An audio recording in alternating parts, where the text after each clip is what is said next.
So one of the most challenging parts of wicket keeping practice is leg side takes. So we're going to do a drill now that looks at that. So the most important thing here is that Ben or the keeper gets as long a sight of the ball as possible. So what I'm looking for here is Ben to try and stay offside of the ball, offside of the batter. So look at the ball for as long as possible and then lead with his hands. If he needs to, then move his feet and his head after that. So I'm looking at Ben, he might even have to look around the corner, but certainly looking offside of it, and then leading with his hands down the leg side, and if he needs to, move his feet and his head after that. I ideally would have a batter in here, shadow batting. A lot of keeping practice will be done one-to-one, so be creative. We've been creative here, we're using a sign. A big dustbin is good here, a couple of chairs and a sheet over the top. Any obstacle, because what is really important here is that there's something blocking your vision so you lose the ball for a split second. Oh. Oh. Oh. Good, mate. Oh. Good. Great take. Great take.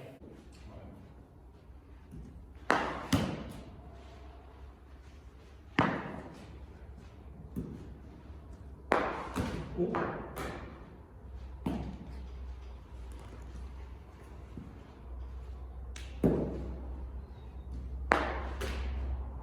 Yeah. Nice.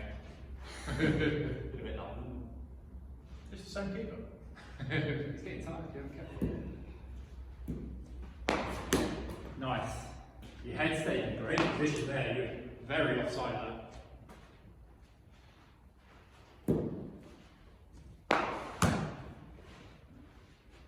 Did you go a bit earlier? Tiny bit, yeah. Lose that a bit more? Yeah, so the reason this is, I think, a little bit challenging in the sense of whether I actually need to move at all. Yeah. That's the thing, so whether I even need to move the head at all, like... 2 balls ago, you basically didn't move, you just were here and went like that. So you lost the ball there, between there and there, you just took it there. The second one you moved your head. Trusting your practice, isn't it? So like, when you trust your movements and you're feeling good, and the ball's very tight to the back, you can just go. So a really good drill for this is to take out the batter, and now I'm going to throw an underarm, leg side. You're not allowed to move anything other than your hands. Yeah. And then we'll do 6 of those. Then you're allowed to move your hands, and then you have to exaggerate, like massive comic, unrealistic. So you have to catch it and then move the feet. Yeah. And then the third one is just whatever needs to be done. Yeah. So let's try. No footwork then. So you're not allowed to move your feet or your head. Nothing's allowed to move apart from your hands. Yeah. So it might be, the other one might be a bit of a stretch as we get it. Good take. So this really rams home, hopefully, what you were just talking about with Tom in the confidence. Like, you haven't moved anything other than your hands, and look how many you're taking, and look how well you're taking. We're all hitting the middle of your gloves, the soft bit, making a nice sound. So you've taken 6 great takes, haven't you? Now, if Tom was there, you wouldn't have needed to do anything different. Yeah. Nothing needed to move. So now we're going to do 6 that you take. So I might throw a little bit wider just to help you out, but you take and then you're going to move your feet just to get some footwork going. Yeah. Sorry, I wasn't great. Good. A bit too far down. Try and go hands, freeze, then feet. Yeah. Hands, now exaggerate the feet, yeah, good. Hands, now feet. So you're really conscious that they're 2 separate things. They don't have to be. It doesn't have to be all as one. Yeah. How many have we taken? 3. Let's do 3 more of those. Hands, feet. Nice. Hands, feet. 2. 1 more. Nice. And now we're going to try and be like whatever needs to be done. So if you can go without any movement, do. If you need to get the kitchen sink out, go across, do.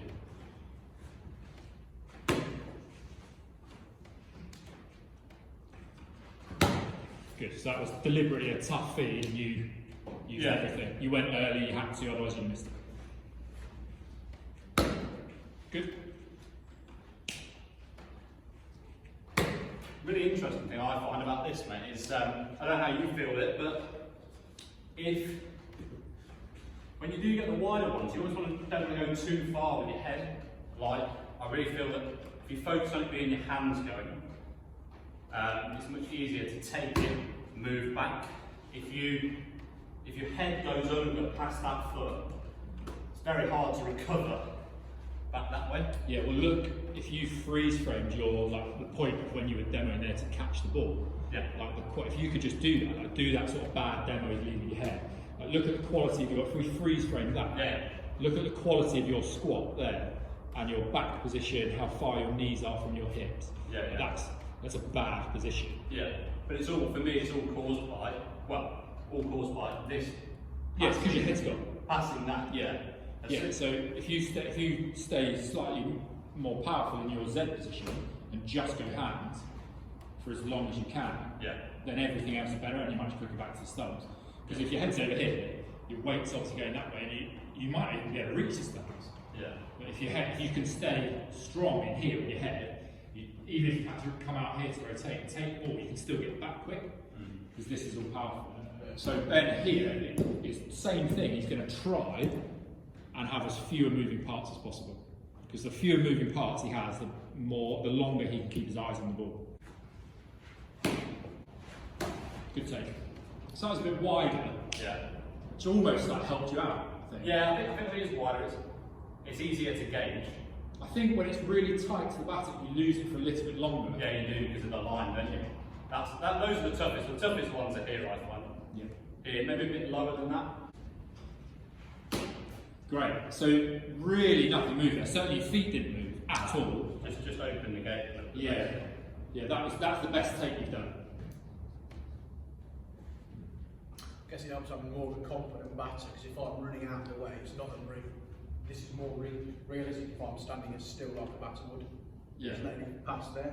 Yeah, it helps if the batter's The toughest thing as well, everyone knows as well, Tom, just do what you're doing again there.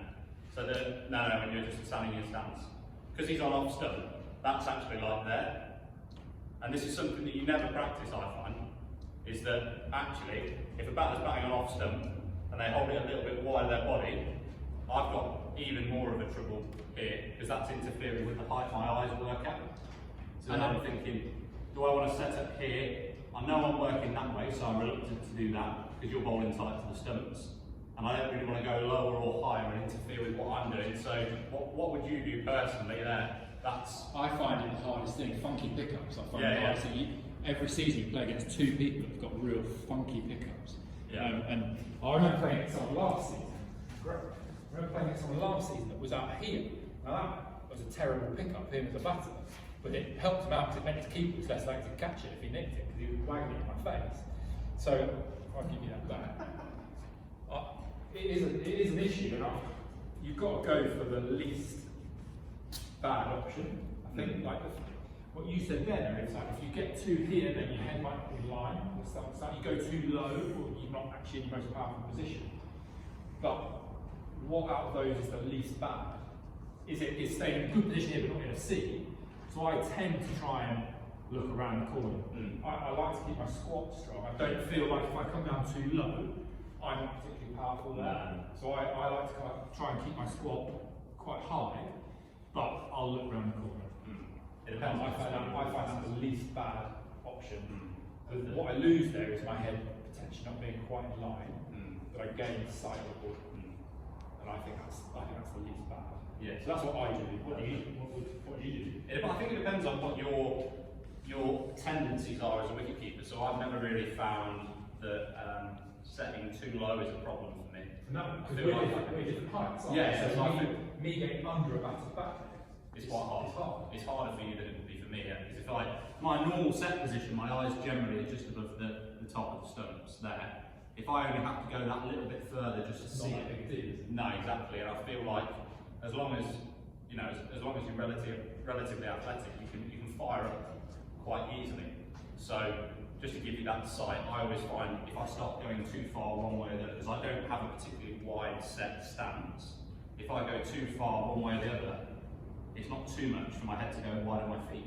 So I guess another option would be to stand. If you just put your feet a bit wider, that actually gets you lower anyway, but then obviously a bit less dynamic. So it's give and take. You might do it one way if your back bats an off stump, but they're pretty regulation. You don't want to change too much because if they go back to middle or late stump, it's not a problem. If you've got someone that's doing their whole innings, you might try and work out something specifically for them. I think what's really important that comes out of this is like different body shapes and types and different strengths and weaknesses. So each keeper will have slightly unique biomechanics. So one thing that works for you might not work particularly well for me. I think we've probably just found an area there, but we would both do the same thing slightly different technically because we're different and different physicalities.